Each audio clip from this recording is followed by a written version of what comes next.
I've always been a storyteller.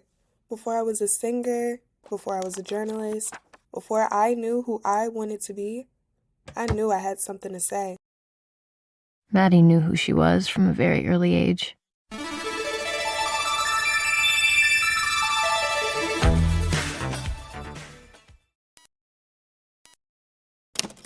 I wrote before I could sing.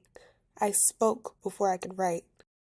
I dreamed before I had the words to articulate those dreams. Now, I'm building the world I always saw for myself. Not waiting for permission, not hoping they'll let me in and accept me. I'm creating my own damn table.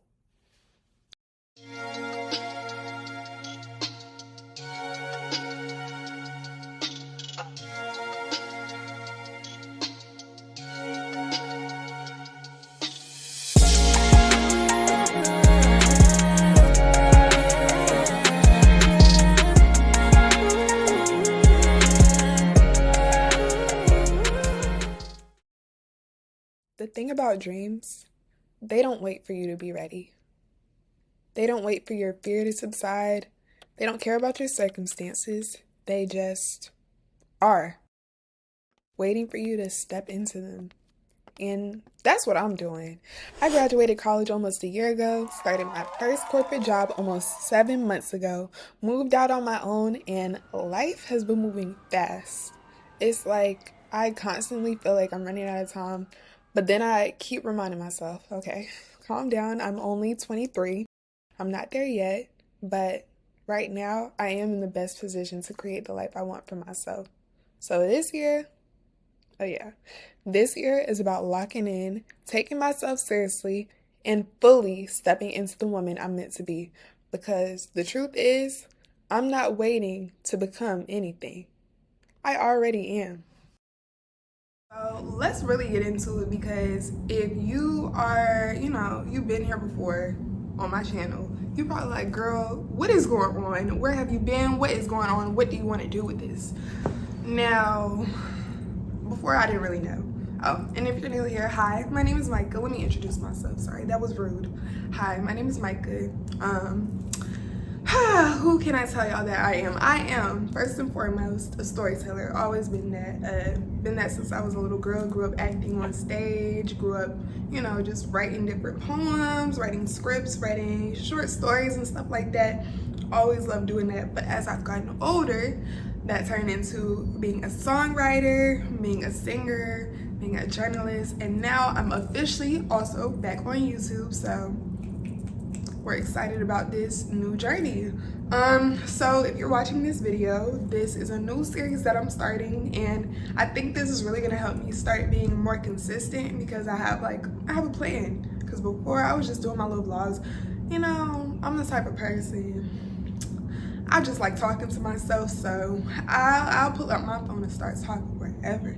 I used to just take those clips and throw them into a little vlog, but now I kind of got like a little plan that I want to work with, and I think it's really gonna help me moving forward. So that's what this is, and we're gonna call it my digital diary. I don't know why I did that, because I don't know if I'm putting the words on the screen or whatever, but this is my digital diary series. So here we're gonna talk about music, we're gonna talk about culture, and just all the things that keep me up when hard to fall asleep in the middle of the night. So that's what this new series is gonna be all about, and I'm just excited to bring you guys on this journey with me, because essentially it's exactly what it sounds like. A diary for all the things that are so uniquely me. But let's talk about this. What's been going on? Where have I been? Like, what am I doing with my life? So if you know, you know, and if you don't know, you do. I am officially a college graduate, yay. Last May, I graduated from Florida Agricultural and Mechanical University, the #1 public HBCU, duh. Are you with your mama? But I was really excited about, graduation and stuff like that. Growing up, anybody who knew me knew I was going to FAMU. If you knew Micah, you knew Micah was going to FAMU. But I didn't really think about, okay, you go there, you graduate, then what? never thought that far through. And so now it's here and I'm kind of just living, but life is actually, it's been pretty good. Life has been life, don't get me wrong, but it's, it's picking up. And now that's why I kind of feel comfortable now jumping back into the YouTube space, because baby, when I tell you the first couple months after graduation, I was just down on my luck. I was so sad and depressed. I was like, oh my gosh, don't nobody want to hire me. I'm trying to get a job, and it's just interview after interview. I'm not getting any luck with this. But finally, at the end of the summer, because I told myself by the end of the summer I want to get out of my nana's house. I love my nana's house, don't get me wrong, but I just felt like I was all in her space, and I was like, okay, it's time. I just knew it was time. I was ready to, I was ready to be on my own. So come August, I finally started my first corporate job, and I've been here now for 8 months. Got my first apartment and finally started putting a little furniture in here. It's a little empty. It echoes every now and then, but slowly but surely I'm adding to it, and I'm just really happy with where I'm at in my life. So when I was in school, I told myself, once I, get my own place, and once I start, really getting into the world or whatever, that I was gonna pick up on like my side hustles or whatever, the things that I've been telling myself I wanted to do in school, but I just felt like I wasn't in the place to do them yet. So like my blog, and if you're not subscribed already, go subscribe to my monthly newsletter that I'm going to be starting soon. But go subscribe anyway, so that when the time does come, then you'll be one of the first to start getting those, those newsletters or whatever, because I'm gonna have some cool stuff in there or whatever. But I knew I also just wanted to start like being more consistent on YouTube, and I just felt like I wasn't in my own space. I didn't really feel comfortable like doing all the videos all the time, because I just felt like I was loud and So I said, okay, when I get my own place, I'm gonna just go ahead and do everything. So once I moved in, and about a month after I started my job or whatever, I started trying to pick up on my blog and stuff like that, which it was cool, and I enjoyed doing that type of stuff, but I felt like I was rushing into it. So I had to take a step back,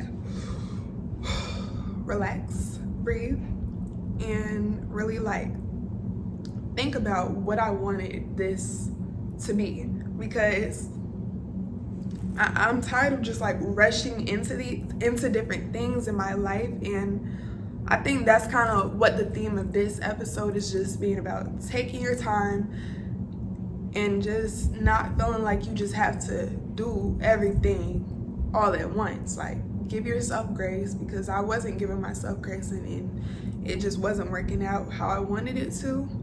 But I'm happy now that I am starting, because everybody has to start somewhere, and this is that for me. So now let's talk about holiday season. November, I was with my family. We had a family reunion for Thanksgiving or whatever.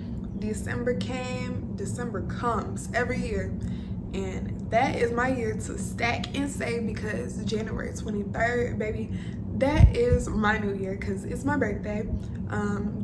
So December, I always lay low. That's always hibernation time. You will not see me ever in December out nowhere, because baby, I gotta stack and save and do whatever I gotta do for my birthday. And I don't care, because every year that is the only day of the year that I feel like I really have the chance to celebrate me.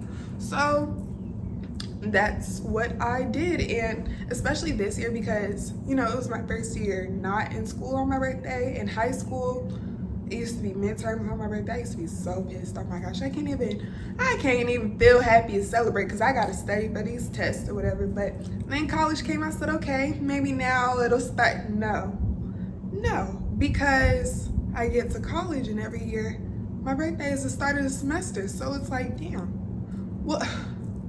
So like my junior year, I told myself, it's my junior my junior year, because I turned 21 and my birthday didn't really go how I wanted it. So I told myself I wanted to go to New York for my 23rd with some of my friends from back home or whatever. So that's what I did this year, and we had a time.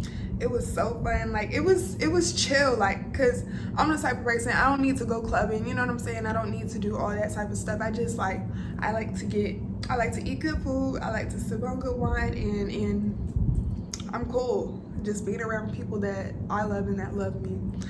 And so that's what I did, and we had a great time. So shout out to my homegirls, because y'all really made my day special. Oh, and I gotta plug y'all in real quick while we're on this topic, because when I was up there, I also visited this guy I've been knowing or whatever, and he took me out for my birthday. And you know, when he greeted me or whatever, he said, "Ooh, whatever you got on smell real good." So I'm gonna plug y'all on, because once he told me that, I knew it smelled good, but once he told me that, I knew it had that, yeah. So this Victoria's Secret Daring perfume, I keep posting about it, but y'all not listening for real. This perfume is the one. Now, don't get me wrong, I'm a Dior girly down, but this perfume, I got it on right now. It just, I don't know, it's just something about it. It's good for any setting. Like, I wear it to work, I wear it out. Like, it's just so feminine and so like, ooh, like, I love it. And you know, it also does really well with being like a layered scent or whatever. So if you have like a stronger scent that you like, but you want to, you know, you don't want to smell like everybody else, so you want to add a little something to it, I'm telling you, this is perfect for that. This is perfect for that. That's just my little plug-in or whatever. But yeah, so today's topic, because I just been rambling at this point, but today's topic is all about, you know, taking your time with things. Because again, like, I just felt like when it came to creating content, producing like my music and stuff like that, I just felt like I just had to hurry up and get stuff done. But trying to take a step back and relax, because again, I'm only 23 years old. I don't have to rush. Like, my life literally just started. So that's what today is all about. And if you will allow me to, I'd love to talk a little more about that. But before we get into it, baby, y'all know I'm a singer, but I'm a history buff too. Like, I love learning about the people that came before me. And so we're gonna get into that in just a second, because I just feel like it's Women's History Month. So let's talk about the Black women in music who really set the tone and were the blueprint for essentially not just me, not just us, but everybody. So we're gonna get into that. Black women have always been the blueprint, the architects of sound, the voices of resilience, passion, and power.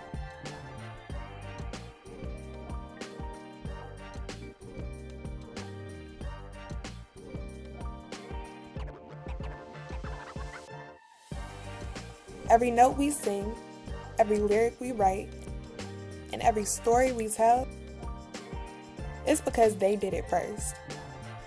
They showed us how to be, how to take up space, and how to create art that lasts.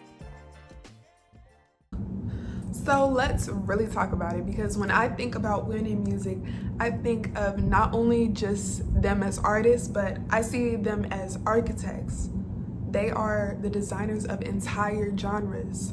They're standard setters, rule breakers, and innovators. So let me just go down a quick little list of some of my direct influences, so y'all know who really, these are the ones who set the tone for my generation. And some powerhouses right here. Mary J gave us pain and perseverance. Beyonce gave us power and precision.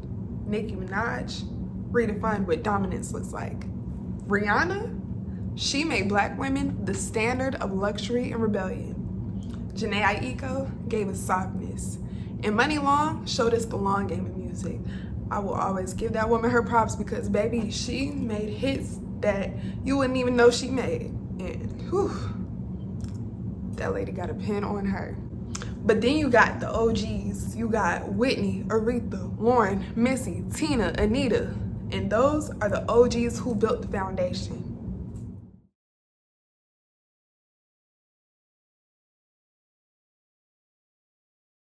Black women have always been the architects of sound, not just R&B, not just hip hop, but music period. The reason some of y'all dates sound the way they do today is because of the women whose names have never made the headlines. So let's really get into it because, you know, we all know the Beyoncés, we know the Arethas, but what about the women who came before them and laid the foundation for them? Because those women crawled so that our faves could walk, and now we can run. So I really just want to take a moment to honor the forgotten godmothers of music, the Blueprint. Before Elvis, before Chuck Berry, and before rock and roll became the soundtrack of rebellion, there was Sister Rosetta Tharpe. They called her the godmother of rock and roll, but really, she was the blueprint. The first to fuse gospel soul with blues edge, and the first to make a guitar talk before rock was even a genre, and yet, history tried to erase her. Because if rock has a king, then Sister Rosetta was always the queen.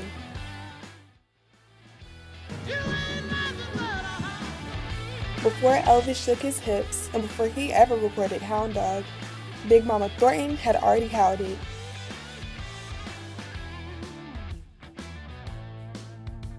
She didn't just sing the blues, she lived it.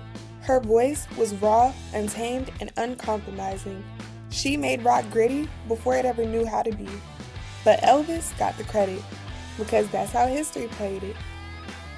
Black women built the sound, but the world tried to write them out of it. Before Prince, before Funkadelic, Betty Davis was already rewriting the rules. Explicit, unfiltered, and unstoppable. She was too ahead of her time, so the industry buried her. But without Betty Davis, funk wouldn't be what it is today. And they know that.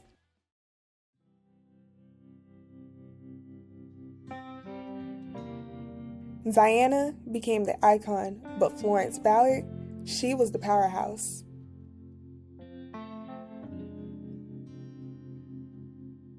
The voice, the heart. Her story became one of music's greatest tragedies, edged out, forgotten, and gone too soon. Because sometimes, history doesn't just erase names, it silences voices.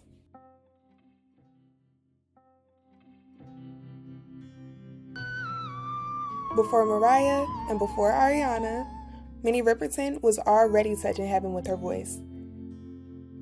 That whistle register? She invented that. A vocal revolution disguised as a love song.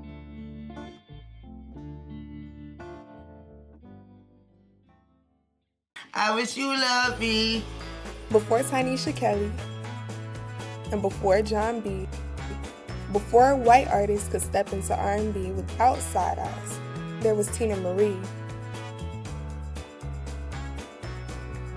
They say she was invited to the cookout, but truth is, she was already in the house. She didn't just borrow from R&B, she lived it. She stood alongside legends, fought for black artists to get the credit for their work, and proved that real artistry doesn't imitate, it integrates. Without Tina Marie, the blueprint for authentic white R&B artists wouldn't exist. Before Cowboy Carter, before Mickey Guyton, and before they let black women back into country music, there was Linda Martell. The first black woman to perform on country's biggest stage. And what did they do?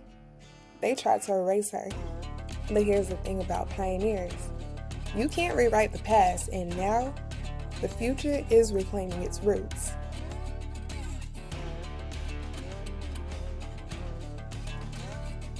Before Mary J. Blige and before Toni Braxton, Anita Baker and Phyllis Hyman made heartbreak sound like poetry.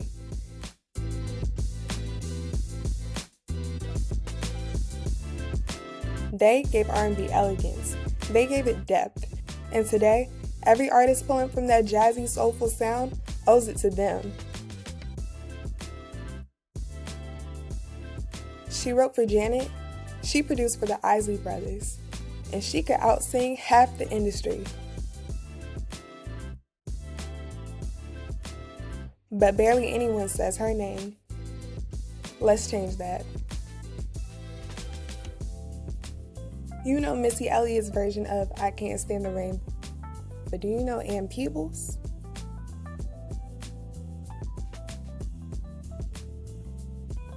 Before the samples, before the remixes, she made it first. But did she get the credit she deserved? That's why we're here today.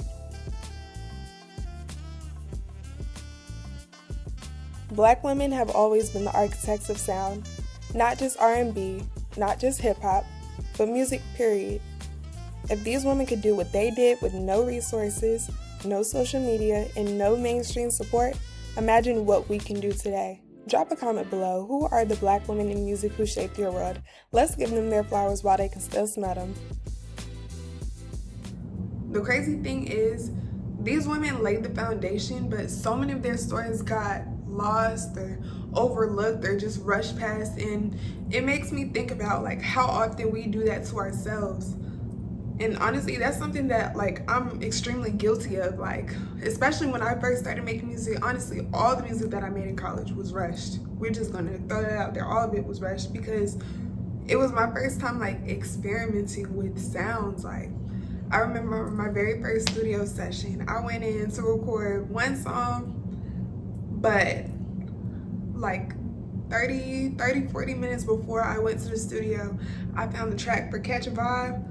I wrote a little something to it, and you know, the songs that you don't really put too much effort into, those always be the ones that people tend to like more because it wasn't forced. I just did it. So I wrote Catch a Vibe right before I went to the studio to record something else, and I decided I think I like this one a little bit more. I think you should go stream Catch a Vibe also if you're here. Yeah, just go stream for me. Give me my little couple cent that I get for it. But I just remember like when I started, you know, singing, and the energy just shifted in the room cause like Catch a Vibe, I mean, was in the studio and the vibe was caught. So I mean, it just was what it was, and that's when I knew I had something good. But the truth is, like, I rushed it. Like, I did not prepare to sing that song. I just wrote the song. I figured out the harmonies and stuff when I got to the studio. And looking back, like, I wish I kind of just sat with it for a little longer. And that's all my music really, but especially Catch a Vibe, because it could have been like a really, really good song. It's a good song, but it could have been great. You feel me? If I just took my time with it, sat with it for a little longer, you know, really. Because one thing about being like a singer, and especially a songwriter, you're also a composer. Like, you have to understand music theory to an extent, and I'm very grateful for my background because I grew up playing instruments and stuff like that. I was a clarinet player, so I always understood like harmonies and stuff like that. I didn't like do chorus in school just because I'm the type of person, I like reading what I want to read, I like writing what I want to write about, and I like singing about what I want to sing about. So I like to do my own thing. So I did band instead, and I played clarinet, and that's how I kind of started getting to understand music better. And I'm very grateful for that experience. But over time, like, and especially like with my last project, I just learned that good music isn't rushed. It's crafted, and I have to take my time with it. So rushing through that process is something that I'm starting to unlearn just now, literally.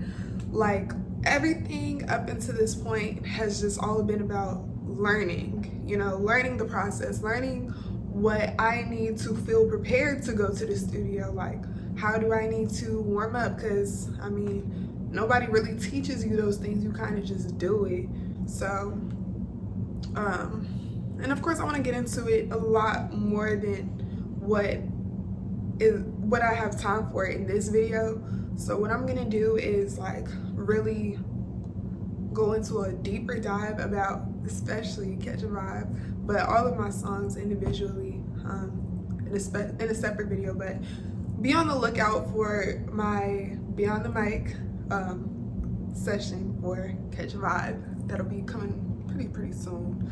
I'm not going to give you no dates, promise, but it's coming soon. So just go ahead and subscribe so you can be on the lookout for that, so you can see like what was going through my mom when I wrote that song, because I wrote that song for a reason. You know what? Go stream the song, and then by the time the video drops, come back and be like, oh, that's what she was talking about? Because, yeah, girl, everything I said in that song is true even to this day. So, yeah, that's my little tidbit on catching the babes. So we really went through a lot today, and before we close out, I just want to take a step back and reflect. This is going to be the part of the episode that I call Echoes from the Mic, because one thing about me, I always want to leave you guys with something to think about. So I got a few talking points. We're just gonna, I got my little computer, my talking points, we're gonna run through them. So again, the entire theme of this episode is just feeling rushed in success, rushed in love, rushed in life, and just trying to figure out the next big thing. Rushed in success. I just feel like for some reason, like as young people, we give ourselves an internal deadline of where we think we need to be at a certain time in life, and we set unrealistic goals for ourselves. Like I told myself I was gonna be a millionaire by the time I turned 25. But I also told myself that I would be engaged by now. When I was, 13, I told myself by 23, yeah, I'm gonna be engaged. By 24, I'm gonna be married. With these men out here, yeah, good luck with that. I mean, some women, they got it going on, but me, I'm not there yet. And that's okay, because, we all have our own timelines, we all have our own processes, and it's no reason for you to feel like you got to keep up with somebody else's timeline or process, because at the end of the day, this is your life, this is my life. I'm the only one that got to deal with the consequences. I'm the only one that got to deal with, anything that I do. So it's not a race. All of this is a process, and take your time and enjoy the journey, because once you get to that next step, you might miss the phase of life that you're currently in. So just chill, just chill, just chill. I also want to talk about just taking a step back for yourself, because for the past few months, I've been going through a lot of internal battles and just struggling with feeling enough for myself, for other people in my life, and I just had to take a step back from my own sake from social media, from my personal social media pages, because it was just you on social media, you always see the good. You always see the good. You always see somebody post up on vacation, or you always see somebody doing some successful thing in life. And of course, you want to clap for others, give them their flowers. But when you feel like you're not doing what you need to do in your life, it just kind of, it kind of tugs at you. Damn. I mean, I got my little apartment. I got a couch. I got a bed. Ain't too much else in here. But then there's other people that I see that's my age that got their whole stuff furnished. And I'm just like, how did you do that? Because furniture is not cheap, especially you want to get some quality stuff. So I just started feeling like I wasn't where I needed to be. And, also social media makes you feel like you have to chase or seek validation from, the outside world. And I just told myself that, especially now I'm in a new city where nobody really knows me like that. What do I need? Who am I seeking approval from, and why? Literally, this is my life. Be real. I don't have to prove anything to anybody but myself. So I've been in a space of just making sure that I feel secure in who I am and what I'm doing, so that I don't feel like I have to compare myself to anybody else's journey, and I can just live and not feel like I have to keep up with the Joneses, because maybe I will never be able to keep up with the Joneses, because I mean, I make it to the next step, but then there's always going to be another goal that I'm looking forward to. So just take your time with everything in life, and especially like those of us, I mean, if you live in the United States, this is hustle culture, especially if you live in a big city, like fast paced, like, oh my gosh, the hustle and bustle. When I went to New York, the hustle and bustle is real. Like, them people do not slow down. Like, that city does not sleep, and a lot of big cities are like that. But like, again, we don't always have to prove our worth to society. Do what makes sense for you in your life. I'm doing what makes sense for me in my life. Like, while I will be consistent with producing content, I promise you all, I will not be rushing this process. Like, I want to commit to doing one high quality video like this a month, because it's like, I know at this point I can do that. That is something I can do. I have the skill set to do that. But as I start getting more comfortable with it, I can start doing more and more and more, but I'm just not there yet, and that's okay. That's okay, especially like, you know, with short form content and stuff like that. You got TikTok, they tell you you gotta post 3 times a day and you gotta do this and that, which probably is true, but I know that if I'm doing that, it's not gonna be the quality that I want it to be. So like last year, I deleted my old TikTok page, and I started to try to, you know, get on a new page or whatever, start a brand new page from scratch or whatever. And I was trying to do the posted 3 times a day thing, and then I just got burnt out. It's like, don't get me wrong, props to the girlies that can do that, but I just know that's not for me, and that's okay. That is okay. And I just feel like I'm in a space of finding my footing in the world, and I feel like that's something that everybody has to do, because even if you do rush and you get somewhere, is that where you want to be? Are you sure that you're okay with, you know, not even are you sure if you're okay with it? If you're rushing your process and you make it somewhere, but it's not where you want to be, was it worth it? When you could have just taken a step back, taking your time with things, and just seeing how it went. Life isn't just about moving fast. It's about moving right in the right direction, moving right for your conscience and for your own peace of mind. So the biggest lesson here is learning that your time is yours, nobody else's. Your timeline is your timeline, nobody else's. Don't feel the need to keep up with what everybody else has going on, or what you feel like society or parents or friends or family wants you to do. Do what works for you, because at the end of the day, you are the only constant in your life. So trust your own process, trust your gut, and give yourself time to evolve at your own pace. So if you've been feeling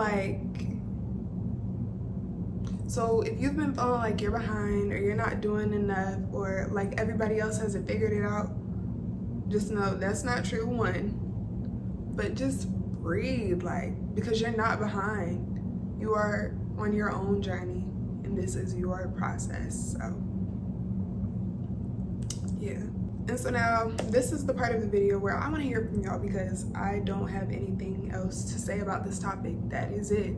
So talk to me. Like, I want to keep the conversation going, because I know I'm not the only one that's thinking about these types of things. So every video, I kind of just want to leave y'all with something that you can answer in the comments below. I'm going to give you a couple questions. One, what's something that you've been sitting on, something that you know you want to do, but for some reason you just keep talking yourself out of it? Like, what's something that you just feel like you really want to do, but it's like you just feel like timing is not adding up? Then here's another question, if that's not the question for you. What's something that you feel like you've been rushing that deserves more time? Let me know in the comments below. I really want y'all to sit on this question for the next week, for the next month, because sometimes just slowing down is the smartest move. that you can make. So drop a comment below, let me know what y'all thoughts are. This has been my first episode of my digital diary on Beyond the Mic, so thank you for joining me. If you have, share this video with your friends, your families, anybody who you feel like just needs to hear this message, because I mean, it's really a universal experience. It's not just me that's going through this. It's not just you that's going through this. It's a lot of people. So yeah, drop it in the comments below. Make sure y'all like, comment, subscribe. Go check out my blog. I was posting something new on there, whatever. But that's all I got for y'all today. Follow me on social media. It's gonna be BX Micah everywhere. Don't ask me what a B and the X mean. It just is. So yeah, BXMYCH. Love y'all. Talk to y'all next time. Bye. I don't really know how to close out the video. So yeah.